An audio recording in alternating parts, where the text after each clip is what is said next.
not to totally get us off the larger point, but since you do have experience with crop circles, I just have to ask, what do you have a general impression on their origin, or what do you think?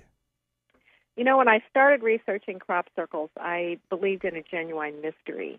And the more I got to know about the phenomenon, the people researching it, and individuals who are out making crop circles, I began to feel that probably more crop circles than we'd like to think were man-made. Certainly. Now, that did not diminish the importance of crop circles to me. I think they're a very important phenomenon, and I think we do ourselves a disservice by negating the ones that are made by people. For one thing, people have to get their inspiration for this from somewhere. They might be divinely inspired by earth energies, extraterrestrials. There were groups out making crop circles that felt in very close contact with ETs, and that they were getting their ideas for the shapes from otherworldly intelligences. And, of course, whenever you are going to have human consciousness mixing with planetary consciousness, you are going to create a different field of energy. So human-made crop circles are going to have changes just like crop circles of unexplained origin. I could not make the distinction between quote-unquote genuine and hoax. To me, they were all genuine, and that's still the way I look at them. The symbols themselves are highly alchemical. They act on consciousness.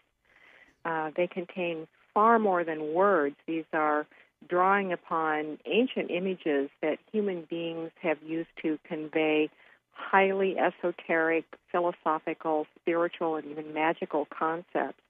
So I think that crop circles are part of this wave of new consciousness that human beings are growing through and growing into. So a very important phenomenon.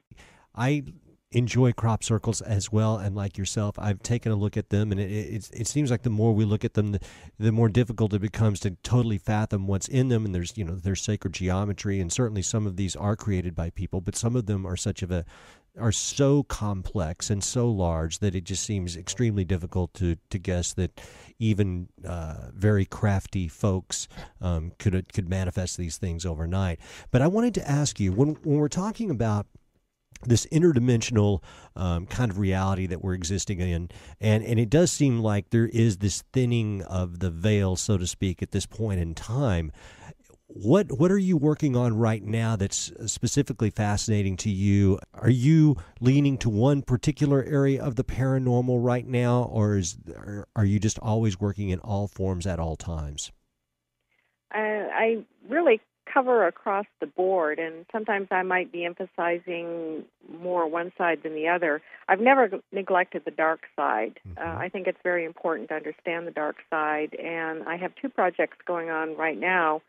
One of them involving demons, and John Zaffis is a very good friend of mine. I consider him to be, one of the leading experts in the field.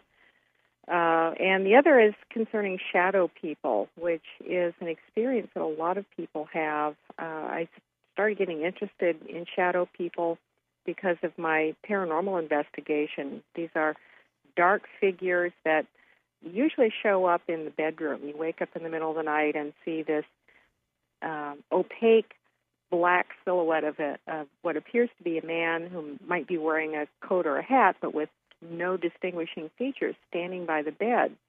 And they're terrifying experiences. Very little was written about these, and so I started a project thinking, well, I'll collect a few dozen stories and do an article, and here I am almost 3 years later with close to 500 accounts that I've collected from people. And I had to turn it into a book because there's so much material. Shadow people cut across a lot of phenomena that people experience of an unpleasant nature. The flip side of things, I'm working on another fairy project and also a new project on dreams and astral travel. we're speaking with Rosemary Ellen Guiley about all facets of the paranormal. We're going to take a quick break. When we come back, we have a couple of questions from our audience that we're going to place, and then we're going to return to our talk about all forms of anomalous phenomena, how this fits together, and what is real, what is not real. It's hard to say these days. My name is Michael Parker. This is Dark Matter. This is not a test. Dark Matter with Michael Parker. We'll be right back.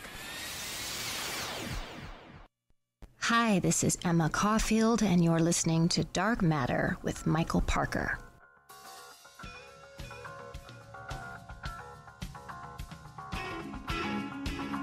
Welcome back, Truth Seekers. My name is Michael Parker, your realistic mystic. You are listening to Dark Matter. Tonight we are speaking with Rosemary Ellen Guiley. She is a 25-year veteran of the paranormal world. She's written over 31 books.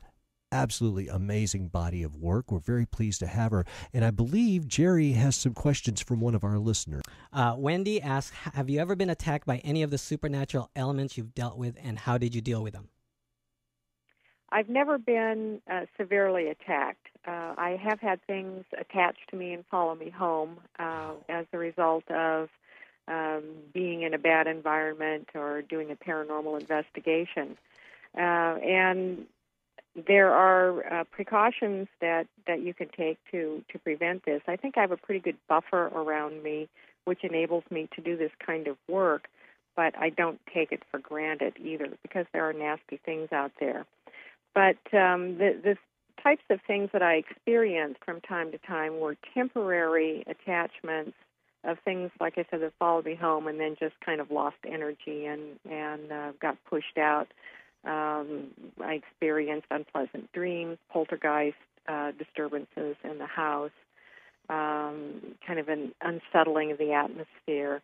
And these can be remedied by house cleansings, by using incense, prayer, and calling upon spiritual help to push negative energy out and do a sealing of environment to prevent it from coming back in. Energy work is also very useful. Body work like Reiki or massage can help clear the aura. So those are some of the things that I've experienced. I've never undergone what I would call a severe paranormal assault. Rosemary, with the popularity of the paranormal just is escalating incredibly over the last 5 to 10 years, and especially just in the last couple of years, there are so many people that are wanting to get into the paranormal field. And as you just mentioned, you do not take this work lightly. You enter into it with a large degree of precaution. What type of advice would you give those who are wanting to enter into paranormal research? I think that daily prayer and meditation should be the foundation for anyone in investigating the paranormal. You don't need to be a monk at a mountain. Even if you're going out doing investigations of haunted places, having some sort of spiritual underpinning is very important. For one thing, it builds up the aura. It buffers your psychic and spiritual barriers that prevent you from being impacted by things that you really don't want attaching to you. I also think that some sort of study is important to know what you're dealing with. I see quite often people become very attracted to the paranormal and want to get involved right away, and I think that's a good thing. But it's a good idea to have some sort of understanding of what you're likely to encounter. For example, if you want to become a paranormal investigator and look for ghosts and collect EVP, try for photographs, then take a little bit of time and study what is an apparition all about? What's the history of our experiences with ghosts? What does science have to say about it? What are classic kinds of experiences?